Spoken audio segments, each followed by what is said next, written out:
sky.com. The Football Show on Off the Ball. With Sky, all the football you love in one place. Across Sky Sports, BT Sport and Premier Sports. I'm prepared to do anything I can to play for my country again. Do it then. What about your start to the game? It wasn't bad, was it? Why should an honest answer be a mistake? How can a modern day manager not have a mobile phone? Why should he? Now, as you know, Manchester United have hired their first permanent manager since Jose Mourinho. Eric Ten Hag spoke to the media at large yesterday. Rob Dawson of ESPN was there. We are going to chat to Rob later on in the show. In the meantime, to reflect on the Premier League season that was, to look ahead to the Champions League final that will be, very happy to say Damien Delaney has been nagged ceaselessly into joining us. Sorry, I've been doing the nagging, but it's great to have you on. That's absolutely not true, Joe. I thought you lost my number there at one stage and you didn't have any more use for me. Look, we appreciate you taking a break from your professional golf career to join us. That's a more accurate description, actually, Joe, yeah. Those wedges won't sharpen themselves, you know. You got to put in the hours. It's still bright out there, for God's sake. It's funny as I was out there. I have no doubt. I've seen the results and they're scary. So, well, here's one which we don't have to start off on. Well, sorry, we will start off on it. We don't have to labour the point overly. I think some people are thoroughly enjoying the 20-year look back at Saipan, and others are saying, oh my God, no, I just can't go back there. You would have been 20, 21 years of age when this happened. Big Cork, hadn't you? So I presume it was all Roy. What, pro Roy, is it? Yeah. No, I don't know really. I was a bit young at the time to understand the nuances of a professional changing room.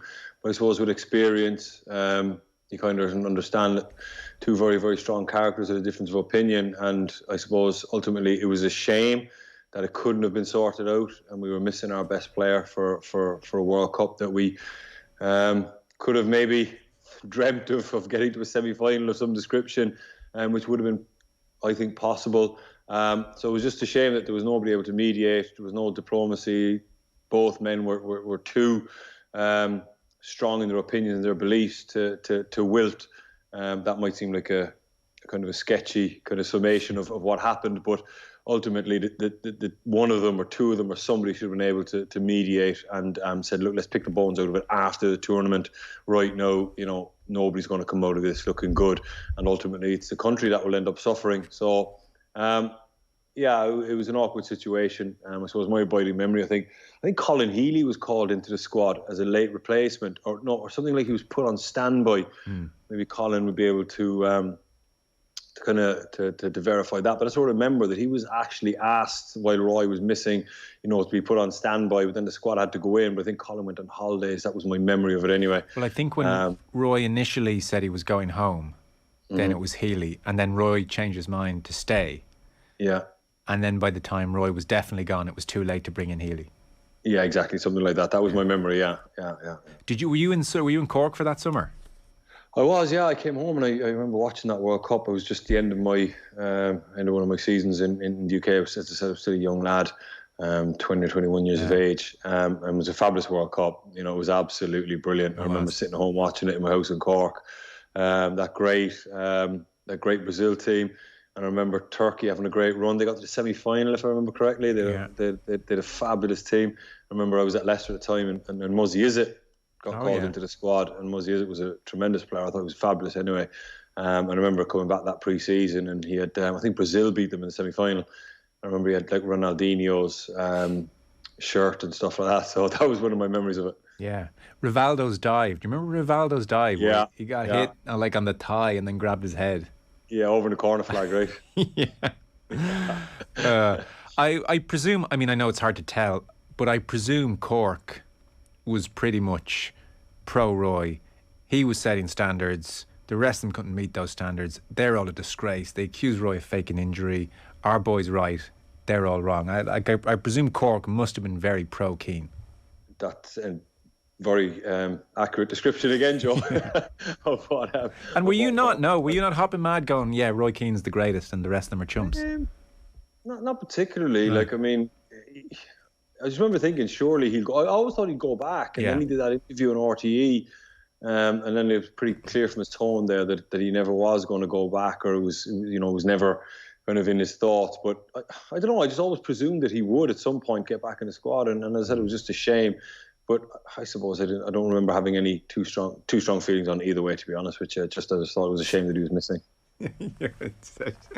How did you not have too strong feelings on it? You're like, come on. Yeah, I don't know, Joe. I was 21 years of age. It wasn't the forefront of my thinking, Jeez, I was 17. It was like the biggest thing that had ever happened in my life.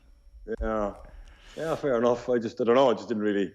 It was quite blasé about a lot of things back then. Fair enough.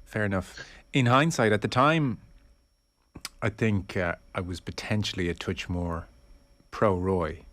Mm-hmm. But the more you think about it, just grow up and get on with it and play. That's age and maturity. Just suck it up and play. Like this militancy about everything not being perfect. I appreciate he'd had his fill of it since he was a teenager, and it was another disgrace that the preparations were so cack-handed, of course. And you would have huge sympathy for that point of view, and everything he was saying was right. But I mean, it's the World Cup. I think if he had played that World Cup and retired for all those reasons after the World Cup, that might have been fair enough. If he'd said, "Look, I've had my fill of this." But yeah, and I think if you spoke to him and if he ever did decide to give his real thoughts on it, he probably would say that it's probably something that I could imagine. I don't know this, but I imagine it's something that, like what you said, that he would end up regretting it.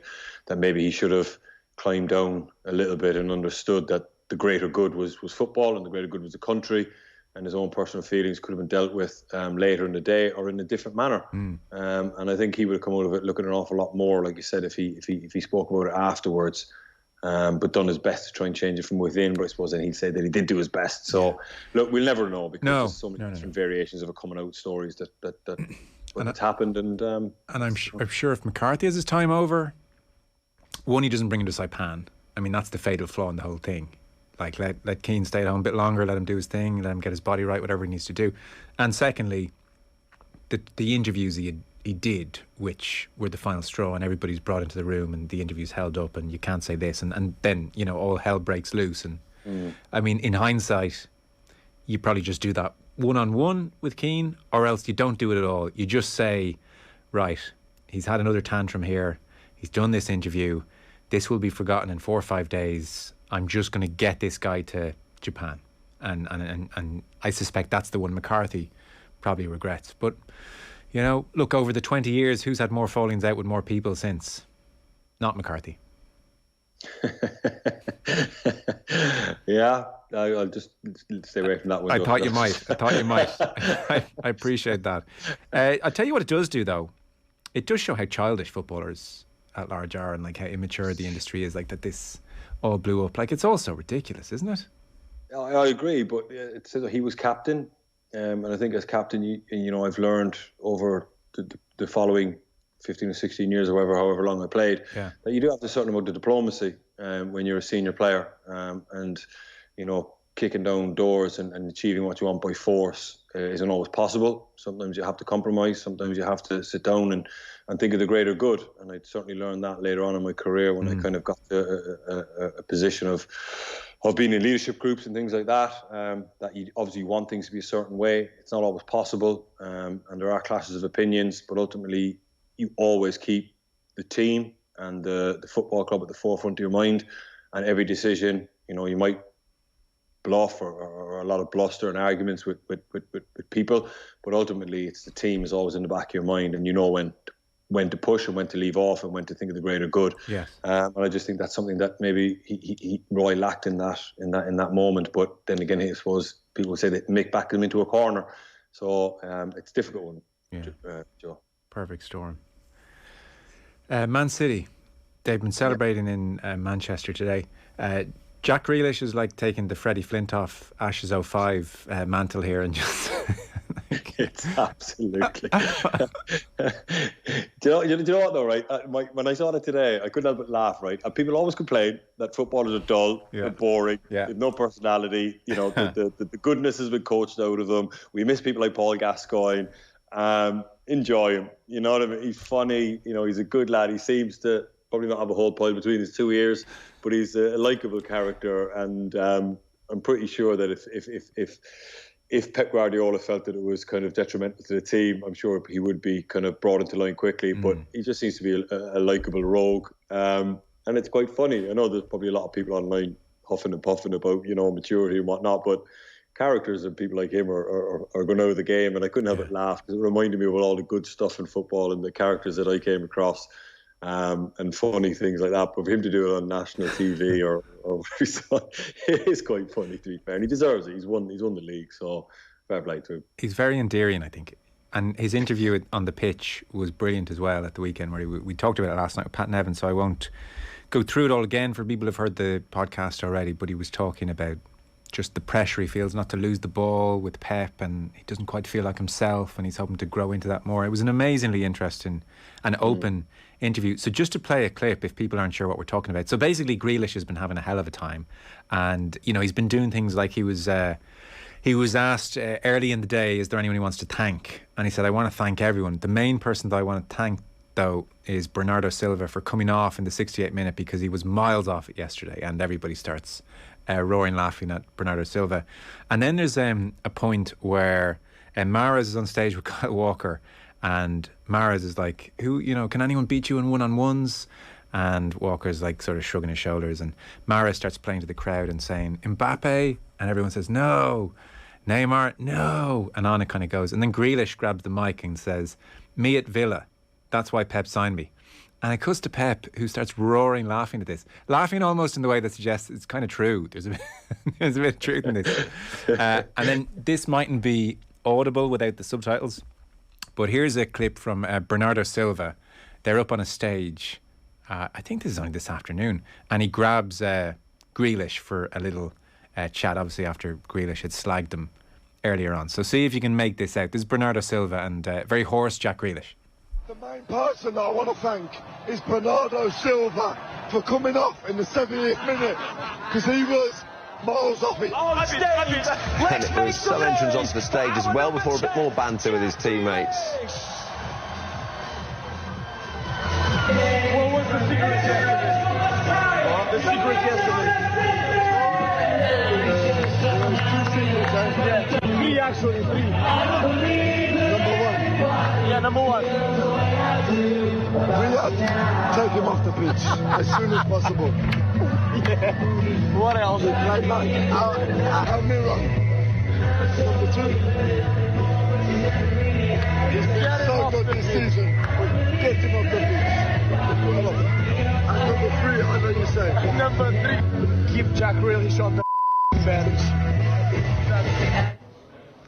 Well, it must have been a pinch yourself few days for Grealish after winning his first match. Okay, it's possibly the wrong clip there. You get the sense. It's been a bit wild. So anyway, they've been having a good time.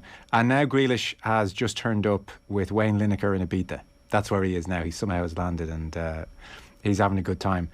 What are we saying about City then? So there is like a real intensity to this success, 4 and 5 years. Pep is now level with Kenny Dalglish. He's 1 behind Busby. He's 2 behind Paisley. He's kind of shaping the way football is played. There's no immediate end to this dominance, is there? Absolutely not, no. They have the financial backing. They have the pull now, because I'm pretty sure that Haaland, at the cut price that he was available for, because of the clause in his contract, would have had his pick of pretty much any team in world football, and Man City managed to secure him because of Pep, because of their project, because of what they're doing there. Everything's in place for a sustained period of dominance for Manchester City. They'll keep adding to their squad. I know Jack Grealish comes in for a little bit of criticism, and people kind of ridicule him a little bit, saying that he didn't play this year. I know this is going to sound crazy, but I almost kind of think that, they signed Jack Grealish knowing that he was a good player, but Pep has an idea of the type of football player that he can be, and it might not be too closely kind of linked to the player he was at Villa, the off the cuff, enjoy yourself, He was the most fouled player in the Premier League at one stage at Villa. I think Pep's going to mould him into kind of a replacement for Bernardo Silva, so that if Bernardo Silva does drop off or lose some of the prowess that he has, Jack Grealish will step right into it. And that's the kind of where Manchester City are now. They're signing players for the future. They signed that young player, the young centre forward from South America. And obviously Haaland, at the age that he is, they're future-proofing their team. Now, I know people will say that's crazy, spending 100 million quid to future-proof your team, but I think that's where they're at. I think there was something made there during the week, but Ranić at Manchester United saying that he was amazed that they never planned for the departure of Matic. They signed a whole heap of players for 90 million quid and nothing for Matic. And I think that's what Manchester United maybe have lacked. They haven't been thinking ahead 2, 3, 4 years down the line. If certain players kind of drop off in intensity, who's going to be the next one in? And I think that's where Manchester City are right now, that they won't be caught short and they won't have to panic buy somebody or pay way over the odds for somebody. They believe that Jack Grealish will develop into a £100 million player. I don't think that Pep maybe thought that he was worth 100 million at the time, but Pep believes that they can turn him into a £100 million player. That's my view on it, and I think he will do that as well. Pep will absolutely drill Jack Grealish and get him and mould him to exactly what he wants to be. So how does Erling Haaland fit into all this then? The missing piece. I think we all thought the same a little bit last year with Chelsea when they signed Lukaku. That number 9 up the top of the pitch. There was too often this year where they played with Gabriel Jesus, and as good a player and all as he is, he's not a target man. He can't lead the line. He's good at what he does. He's a tidy finisher. But I think even in the game against Real Madrid, the second leg, they moved him into the left wing and they moved forward and into the false 9. So we might see a lot less of that false number 9 carry on. And I think that Pep was kind of maybe doing his best to get through the season because they thought they were maybe going to get Ronaldo or Harry Kane. So I think that it probably is the missing piece in Man City's picture. Whether it's enough to get him the Champions League or not, I don't know, because the Champions League can be decided way for thin margins. We saw that with the 2 quick-fire goals that Real Madrid got. But look, it's the Holy Grail now. They're fairly well bunkered when it comes to Premier League titles, FA Cups and dominance and every record possible. So the Champions League is the one. Yeah. As for the Premier League as a whole, like at a glance, it's amazing. It's never been better. The title race was absolutely extraordinary and everybody really enjoyed it, and what a finale. And yet, there is this slight nagging thought that in Jurgen Klopp, Liverpool have found this like freak of nature one-off, and almost he alone is driving on really the only competition that Man City are facing. So, were things not to be as perfect in the transfer market for Liverpool, or were Klopp, to lose energy or something to go a tiny bit awry there, then Chelsea under new owners, I mean, they won't be spending in the same way, you would presume, as under Abramovich. Manchester United are still years away from challenging. Like, Liverpool in a way are masking probably the extent of City's dominance because Liverpool have been so brilliant, and that kind of needs to continue for the supposed root health of the Premier League, because otherwise we could have been talking about this as City's 5 in a row and this whole project is really bad for the league. Yeah, absolutely. And I think one other team you mentioned there, or we need to mention, is Newcastle. What's going to unfold there coming up the road? Because they seem to have, or potentially the same amount of funding that Manchester City are going to have, if not even greater. How quickly they move that train along will be really fascinating to watch. How quickly they can attract superstars. Obviously, European football will be a huge thing, so maybe they're a year or 2 away yet, but I think in the long-term future of Premier League, they will be thereabouts in the same bracket as Manchester City. Liverpool, I think, are in such a good place on and off the pitch. The Anfield Road stand is being done now. Anfield is going to be an amazing arena, or an even better arena than what it is now. There seems to be complete harmony between the manager, the hierarchy above him in terms of director of football, ownership, and whatever else is in between. Jurgen Klopp probably gives his profile of player that he wants, and they all said about finding it. And we've seen that with the likes of Jota and Diaz to come in, and that's all about the profile that he wants, the type of player that he wants for certain positions, and they seem to be fulfilling every one of his needs. I do worry that Klopp is such a fierce, brightly burning candle. Yeah. Will it burn out a little bit? Maybe. I know he left after Dortmund. I don't think so. I think that he genuinely loves the club, and I think that there's probably another couple of years in him yet. But you could imagine that when the crash comes, it will be pretty hard, because he lives every moment of Liverpool Football Club. I mean, he really does. I could imagine that he doesn't get much personal time, probably doesn't sleep a whole pile. And I think he's over every decision that's kind of made, or involved in every decision anyway, that club makes. And I really do think that he's a kind of fireball, or an intense fireball, and you just wonder, will that burn out? That would be the only worry for me with Liverpool. Otherwise, they're in such a good place. And if that was to happen and they were to fall back a touch, then the City dominance does become a little bit unhealthy for the league. Although, as you said, she's Newcastle. The analysis in Newcastle, it seems, is that they can stay within financial fair play type regulations and still spend 600 million over the summer, which is not pocket change. So it's going to be interesting to see how quickly they're part of the conversation. You would think 600 million pretty quick. Is there a worry with that kind of money that you attract the wrong sort early on? Yeah, because you're not going to attract the right player, because the player that's going to go there is going to go there for money. Yeah. Most players will want to go for Champions League level football. They'll want to go for challenging for leagues. Now, if you go and sign a whole host of players, so I think Newcastle could challenge for the league next year. No, could they crash into the top 4? Absolutely. But I think that's probably a year or two away from them really dominating. But all those things I just said there about Jurgen Klopp and him burning out, I think the same could be said for Pep Guardiola. Yes. Because he's equally as intense, just not in the same kind of brash or abrasive type of way. I could imagine he sits up late at night as well, just staring at a wall, overthinking everything. And that's why these guys are the elite, is because they think so much about it. But it's almost like a grandmaster chess player. Eventually they can, or it's possible they could go mad with their own thoughts. So I think Pep is in danger of that as well. And then obviously Manchester City have a decision to make, because that whole club has been made for Pep Guardiola. Everything about Manchester City is shaped for Pep Guardiola. They did that before he even came in as manager. They employed all his backroom staff and the hierarchy there. Remember Tichy Bergestein and everyone was brought in for him. So, they will have a huge decision to make there. And if they get that wrong and they kind of don't stick to the same blueprint or get someone of the similar ilk, then that could go wrong very, very quickly as well. So true. That's kind of what I think of that. Champions League final. This is going to be good. Yeah. I think we can safely say Liverpool against Real Madrid. Do Liverpool look especially tired to you, or have I just got this into my head and now there's confirmation bias at play every time I see them? I think they probably are lagging a little bit. I mean, to be fighting on all 4 fronts like they have done. But I think a one-off game at the Champions League final, tiredness goes out the window. Adrenaline will get those players through that game. Right. I think that the occasion, from as soon as they leave Liverpool to arrive in the host city will be, their ears will be pricked up and they'll be ready to go, of course. So I don't think fatigue will be a huge issue. I think, coming down the line in the Premier League, we're playing every 3 days. But they've had a nice long break now to go into this. The manager can give the players some time off. They can spend some time together, maybe go to a retreat together, a little bit of rejuvenation, and obviously then the focus will be on that game. So don't worry about Liverpool delivering the performance that they're capable of. I think they can. The worry is obviously the team playing in white across from them, because those guys just don't seem to know when they're dead. And I think even if Liverpool were 2-0 up with 10 minutes to go, no one would be turning off the TV thinking that's a foregone conclusion. So it's going to be a tricky night for them, mentally and physically, and of course emotionally as well, playing against this team. I can't think of another team like Madrid.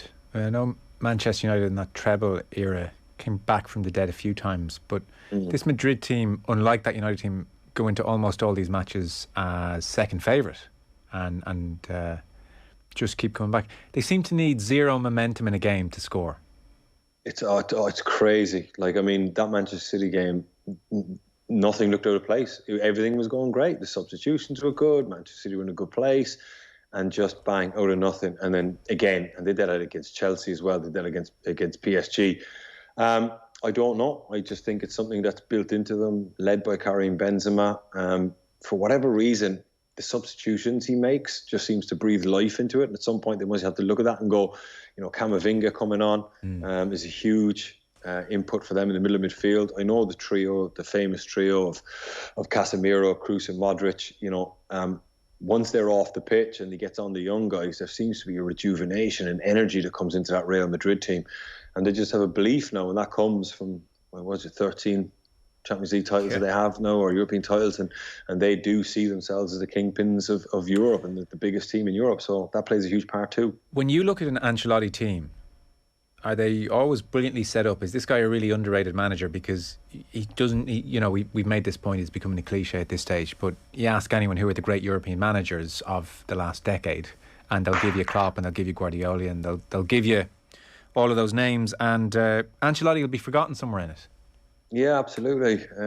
Which I'm not sure that's fair, because I think he's obviously a top-class manager. I think he's just a little bit more under the radar, a little bit more subdued than the other ones, his demeanour as well. He's probably the only guy that, you very rarely see him smile. He turns around to his bench. He always looks, whether they're winning 2-0 or losing 2-0, he looks the exact same. Just stood there in his trench coat on the touchline. But clearly he's tactically aware. But I think what makes him brilliant is his in-game decision-making. I think that he's a great way to stay calm and analyse a game and analyse what's happening, right, and realise, thinking live, what's happening with the opposition and what's the best way for us to get back into this game. So I think that's his skill, his ability to see the picture as clearly as what he does while the storm is actually taking place around him. Do you know, it's funny as you say that. I saw it on Twitter not so long ago. Against Man City, he was consulting with the senior players who'd been taken off about what the next substitution should be, which real humility on his part to do that, but I guess appreciating they'd have a sense of what was going on out there. So yeah, look, his record's outstanding. Do you have a strong sense either way of who wins in Paris, or is this flick of a coin stuff? No, I think Liverpool are favourites. I really do. I know I thought after Chelsea, PSG and Man City that, but I think I'm going to go way out on a limb here, Joe, and I'm going to say if Liverpool get their nose in front, I don't think they'll be as susceptible a fourth team to give it up. I think Liverpool will score goals because I don't think Real Madrid are fantastic at the back. So I think Liverpool will score goals, and I think that a lot of Klopp's week will be speaking about hypothetical situations if we get in this position, almost programming the players' minds. If there's 10 minutes to go and we're 1-0 up, 2-0 up, 3-0 up, these are the things we have to do. They'll probably have certain routines, certain leaders. Van Dijk will obviously have certain things to say at that point just to refocus everybody's mind. So I'd say there'll be an awful lot of sports psychology going on at Liverpool, for certain scenarios with 10 minutes to play when we look at the clock and we're winning. Maybe a word they'll have, use a trigger word for them, for everybody to refocus and understand. Because sometimes when you're 2-0 up, you can't snatch at a result like that, and the occasion can get on top of you. But I think that's the bulk of Liverpool's work will be that this week. Well, it should be an amazing occasion. Just a last question. I remember we spoke to you at the start of the season about Crystal Palace, and we got a great response. You painted this very interesting picture of what Steve Parish is trying to do. Crystal Palace are trying to dig more into the South London catchment area. They're bringing their academy up to the very top rating, and they're hoping to become more self-sufficient. And the worry when we spoke was Patrick Vieira, slightly unknown at Premier League level, and what kind of team would he produce? They finished in 13th. They play more attractive football, more possession-based football. It's been, I have to say, from Vieira's point of view, it's been really impressive. Yes, it's been a good season. Maybe they were hoping for a little bit more, but that might be touch greedy. I know some fans are saying that I think they finished on the same amount of points, I think, if I'm right in saying, as what they did last year. But I think now that the ceiling has been removed for Crystal Palace, because, to get 48 points last year under Roy Hodgson with the methods that were employed, that was probably the most of what you were going to get. I think that was the limit. They kind of hit the rev limiter there, so to speak. But I think now that that's been taken away, and the scope for progress, or the avenue for progress, is wide open. And I think now they can just add to a squad. They've got a really good profile of player there now. I know Wilfried Zaha's making noises about leaving again, which I don't think will be as catastrophic as what it would have been in years gone by. So because they've replaced him with young Olise and Ebericha Eze, two players very, very similar to Zaha, younger in profile, so that I think if Wilfried did kick up enough of a fuss and the club received an offer that they deemed worthy of a 30-year-old who they've gotten 13, 14, 15 years out of, which was playing first team football since 16 years of age. I think they've moved away from that dependency on him now, so they're not as kind of beholden to him as what they once were. So I think Vieira deserves an awful lot of credit for that. And you obviously look at the profile of players going off after now, players that can ascend in value. And if anybody wants to come and take them, they got to pay a pretty penny for them. So I think all is well at Crystal Palace at the moment. And I think they're looking forward to a new season. I listened to Vieira's interview after the game, the last game of the season. He's already talking about next season, improving, getting better. And I think that the scope for that now is there, whereas previously, I don't think, there was much room for improvement unless you got a fluky set of circumstances and things really went your way, but you're relying on luck there as opposed to anything else. So, look, I think all round everyone will go in and have a good summer. The recruitment will be good over the summer, and they look forward to having another good year. Text in to finish up on Damien's top 3 players of the Premier League season. Ooh, good one De Bruyne. Is he? Are you doing a descending order here, or are these first to mind? He's first, absolutely. He's first, I think okay. he's been brilliant. I think I suppose Premier League. I suppose you probably have to. Who do we say out of Liverpool? Really, it's done really well. You put me on the spot there, no, I didn't really think about this. De Bruyne really is the main man, and then obviously take a pick of any of the Liverpool players. Diaz has done really well when he came in. He was a bolt in the arm of what Liverpool really needed, and everybody wants to see a player walk through the door in January and hit the ground running and just kind of add some enthusiasm to the place. And I don't know, Joe, to be honest, De Bruyne really is the one that stands out. Yeah, straight to De Bruyne. I think he scored 15 goals this season. Premier League. I suppose, the thing is, when you ask me these things, I give, and then all of a sudden everyone's like, "Oh, well, you forgot about so and so." But in about 20 minutes' time, when I come off the air, I'll come back on. Yeah. But I've had a chance to really think about it. So, hey, listen, De Bruyne is a perfectly respectable answer. Yeah. He's a joy to watch. Yeah, he's something else. In fairness, yeah, jeez. God, I'm trying to think there now on my feet. Anyway, I don't know. Salah was Golden Boot winner with Kane, wasn't he? Yeah, Son. There you go. There's another one. So, finally not underrated, I would say, this year, Son. This is the first year he's probably not underrated. Yeah. I mean, Harry Kane had his moments this year, but he wasn't as dominant or as I suppose as kind of full on as what he normally is. Yeah. And Son certainly picked up that mantle. Really, Harry Kane did reasonably well this year, but he wasn't the usual week in week out Harry Kane. He had a slow start this year. Yeah. So he's been good. Who I really liked as well, like Kulusevski at Tottenham. I've watched a lot of Tottenham recently, and there's something about him. I like him an awful lot. His direct running, and he's an Antonio Conte type player, and he was a good find for them. Really good find. Between him and Bentancur, I mean, talk about being surgical and precise, getting what you need. The word is they're going to give Conte, well, I don't know how much of it they'll give him, but there's been a 150 million generated with an investment. And the sense is they're going to give him cash over the summer. So Spurs could be interesting next year. Absolutely. And I just hope they give him the money and get out of his way. Yeah. Listen, thank you so much. Very much appreciated, and enjoy the Champions League final. And we'll chat when we chat. Damien Delaney, thank you. Thanks, lads. Cheers. Damien Delaney with us there live on the line. Our football show coverage brought to you by Sky. Watch every UEFA Champions League and Europa League match live on BT Sport this season. As mentioned at the top of the football show, Erik ten Hag gave his first press conference as Manchester United manager yesterday. We're going to chat to Rob Dawson of ESPN, who's there. Get more of the sports you love on Sports Extra with BT Sport and Premier Sports. Now, welcome back. Rob Dawson of ESPN is with us on the line. Hi, Rob. Hiya, how are you doing? Very well, thanks for the time. So it's quite something, isn't it? Manchester United's first permanent manager unveiled since Jose Mourinho. Well, no, we've had Ole Gunnar Solskjaer in between. He wasn't hired as permanent, though. Permanent, here to stay. Well, he was. I mean, he was caretaker initially, wasn't he? And then we had a big unveiling when he was appointed permanent manager. But yeah, you're right. I mean, it's... You'd heard him interviewed before as Manchester United manager is more... Yeah, I mean, it is a different situation. We hadn't heard him talk about the Man United job. He was appointed, or the announcement came a few weeks ago, but he was focused on Ajax. He had a title to win in Holland and didn't want to give any interviews, didn't even do MUTV, which is rare, really, when they appoint a new manager. So, yeah, Monday was the first chance to really get to hear from him, both on club channels and in a press conference. And it was interesting. It was great to sit in front of him for the first time and hear what he had to say. What was your overall sense of him as a person? I was impressed. To be honest, I thought he handled it quite well. I mean, it can be very daunting walking into a room of reporters that you don't know. Obviously, he's conducting the press conference in a language that's not his primary language, obviously, which is difficult for anyone. But I thought he was very self-assured. He didn't dodge any questions. He answered everything. It came across that he had a plan of what he wants to change, what he wants to do at Man United.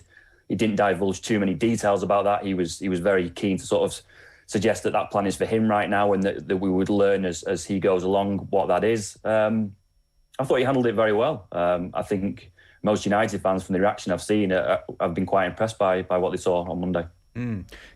On the self-assured point, he was even asked about Ronaldo, and then there was a follow-up question, and He certainly wasn't so intimidated by this room of journalists that he wasn't afraid to say, well, I'm going to talk to Ronaldo about that before you. and he had a couple of moments like that, started a few sentences with, as I've already said. Yeah, quite. I mean, and that's, he's well within his rights to do that. I mean, he did get asked a couple of difficult questions. The Ronaldo one is going to be a big issue. He was asked about Ralph Rangnick, about that consultancy. And instead of kind of, just playing along a little bit, he said, well, that's a decision that the club have made. He kind of distanced himself a little bit from that Rangnick consultancy. He was asked about Louis van Gaal, obviously someone that he admires quite a lot, having coached in Holland. Van Gaal had said that if he had advised Ten Hag, he would advise him to take a different job. But Ten Hag took that question head on and was very clear that, while he took Louis van Gaal's advice and he appreciated that time that he gave him, that the phrase he used was that he would draw his own line, essentially that he would do it his own way, that he's listened to the opinions of other people, but he made his own mind up. He took the decision to take the job on his own, and he's confident in that. And I think that's great. He's going to need that when he finally gets to see the players and starts taking training and starts getting used to these matches, because it is a big job. It's a huge job that awaits him at Old Trafford, and he will need to put his own stamp on it. Mm. What is your sense of Ralph Rangnick's standing at the club? I thought it was very telling yesterday that Ten Hag seemed to distance himself from that. A lot of United fans will have appreciated Ralph Rangnick being very honest in his press conferences. I think a lot of United fans have listened to him and thought that people have needed to say these kind of things for years now. About the deficiencies behind the scenes and also on the field. I just thought it was interesting that he was asked directly yesterday, would he like to work with Rangnick? Is it something that he was looking forward to? And the simple answer was, that's for the club. Yeah. There was no beating around the bush with that. It was simply that it was a club decision to appoint him as a consultant. But ultimately, going forward, the decisions will be made by Ten Hag. He will be the one that bears the brunt of the criticism if those decisions go wrong, and should get the praise if those goes right. So, it's only right that he stands up and says that the buck stops with me. Yeah, I think it's become very apparent very early that the Ralph Rangnick 2-year consultancy business is just yet another odd Manchester United decision that's not going to be followed through on. Yeah, I mean, and to be honest, it was odd at the time.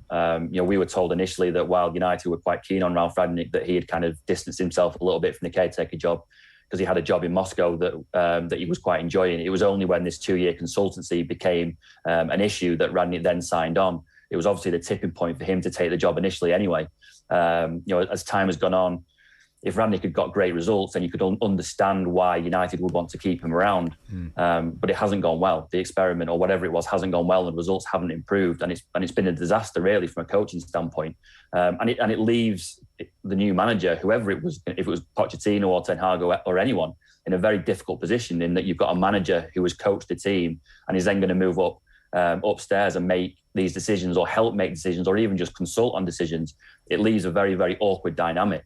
And I think it says everything really that United don't seem particularly bothered that Rangnick has gone and taken that Austria job, because if they really wanted him on board, consulting for them on a regular basis, you wouldn't let that guy go and take a national team manager's job, because that takes enough time as it is. Rob, you said he was asked about Ronaldo. His answer there was pretty clear cut. Yeah, and again, it's one of the key issues because it's Ronaldo. He was asked directly, was Ronaldo part of his plans? And he said yes.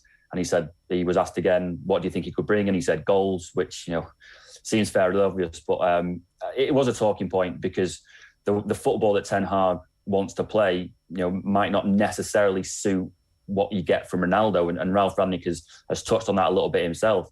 But ultimately, there's so many deficiencies in that squad that you look at a guy like Ronaldo who's actually delivering what he says he can do, scoring goals, and you can't really take him out. There are so many other problems with that squad that I think for now Ten Hag probably thinks that you just leave that well alone and deal with that later.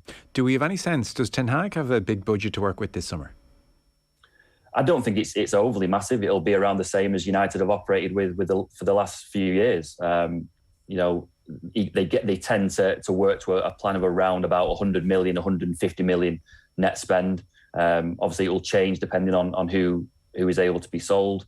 Ralph Rangnick said a couple of weeks ago after the Liverpool game that he thought that they could do with about 10 new players. Well, since then, United behind the scenes have distanced themselves from that and said, the likelihood of these massive changes is quite unlikely. Usually every summer they work to a plan of bringing in 3 new players and letting 3 go. Now, that may change this summer because you've got a lot of players who are out of contract, the likes of Pogba, Lingard, Mata. Matic has already said that he's leaving. So there may be one or two more than the three that we're used to, but it certainly won't be a huge overhaul of 10 players in, 10 players out. And again, it won't be a £500 million spend because United just aren't capable of doing that. There is money to spend on new players, but it certainly won't be this huge overhaul where we see almost an entirely new squad arrive at Old Trafford in the summer. The next point comes with the massive acknowledgement that talking to the press is not an especially relevant aspect to how Manchester United are going to do under Ten Hag. And actually, Ralph Rangnick, I thought, was a very good media performer. Maybe it was in some respects the best aspect of his tenure. Every time he spoke, you thought, God, he's spoken very well there and very commanding and likeable. Ten Hag, I wouldn't say brought that presence as such, and I think part of the problem is he's not speaking in his first language for sure. I brought this up because I was listening to Danny Murphy this morning, or the other morning, with Jim White and Sam Jordan, and he was sort of saying, he was giving the impression like players will watch this and it was pretty underwhelming if you compare it to some of the big name arrivals like a Klopp or all the way back to Mourinho, and very commanding press conferences. So just for people who haven't heard the Ten Hag press conference, here for instance, you think this is big unveiling, and this is literally the first question he's asked, and here's his answer within, and I might chat to you about it afterwards. So here's the opening question of the Ten Hag press conference. You've been preparing for this job for a week or so now in England. You were at the Crystal Palace match yesterday. What are your first thoughts on what you're taking on, and what areas have you pinpointed that need improvement? I make analyze, and I think we are in the lead of the process now with this start. Before season starts, we have now a couple of weeks of break. I make analyze, I observe, and I will set, of course, conclusions. But I keep it now for myself. It's in the previous season, and we have to go to next season. So it's not Klopp. It's not a call to arms as such. I don't, and that's not going to define him necessarily. But I think that has jumped out to people. Rob, where were you on that front? Yeah, I mean, we were well aware that before he arrived, that his English wasn't as developed, I suppose, as the likes of Radnick or a Klopp or a Guardiola. I think it's important to say that you've played the first answer there. By the end of the press conference, he did feel a little bit more comfortable with his English. The answers did get slightly longer. He seemed a little bit more relaxed. Right. But yeah, I mean, I think obviously United will hope that his English improves, as the job goes on, and it should do, living in the country and dealing with these players every day. And you said there that does it really matter that in the way that he speaks to the press? Probably not. I guess the only issue there is if communication with these players becomes an issue. And I think that's probably one of the reasons why he's brought Steve McLaren in. He's obviously someone that he knows very well from their time together in Holland, and he is a good communicator. Obviously, he is an English speaker. It's his first language. It's a little bit different for him. So I'm sure that will help. But it's such early days. You can't really make judgments on that kind of thing. I can understand why some of the fans may look at that and go, "Well, that's a little bit underwhelming." But this is the first question to his first press conference. I think if we're having the conversation maybe in a year's time, then perhaps it's a bit more of an issue. But we'll just have to see how that goes. Results dictate everything. This is exactly a complete irrelevance if things go well, and if things go badly, it'll be pointed to.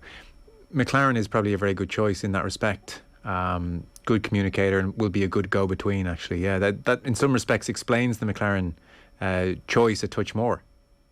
Yeah, I mean, I think it's a really important role. Obviously they know each other very well. They will trust each other.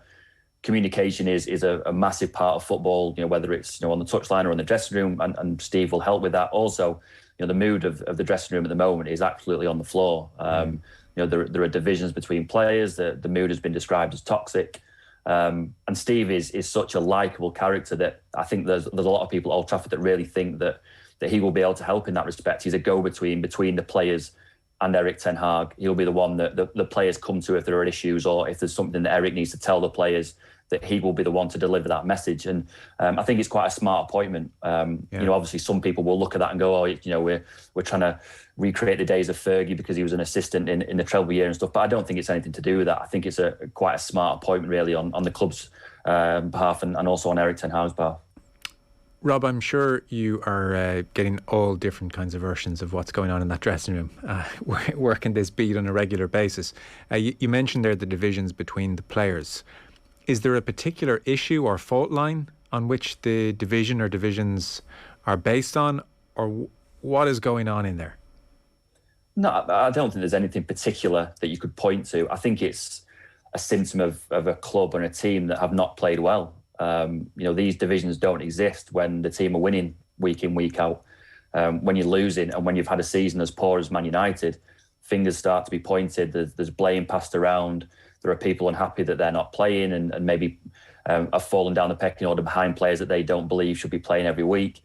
It's a very slippery slope when results are not going well. And this season has been shocking, really, from very early on. And it's just snowballed. It cost Ole Gunnar Solskjaer his job. Ralph Rangnick came in, and it hasn't improved. These things tend to rectify themselves if things are going well. A couple of good results, a good summer with a new manager, a manager that they trust and believe in his plan, and a good start to the season. We'll see all that disappear. I think the main problem is it's just been a shocking season for everyone, really. Mm.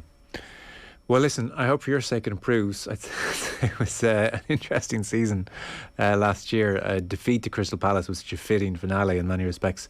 Rob Dawson, Manchester United correspondent for ESPN. Thanks so much, Rob. Appreciate it. Thanks, guys. Cheers. Rob Dawson there. And our football show coverage brought to you by Sky. Watch every UEFA Champions League and Europa League match live in BT Sport this season. Football.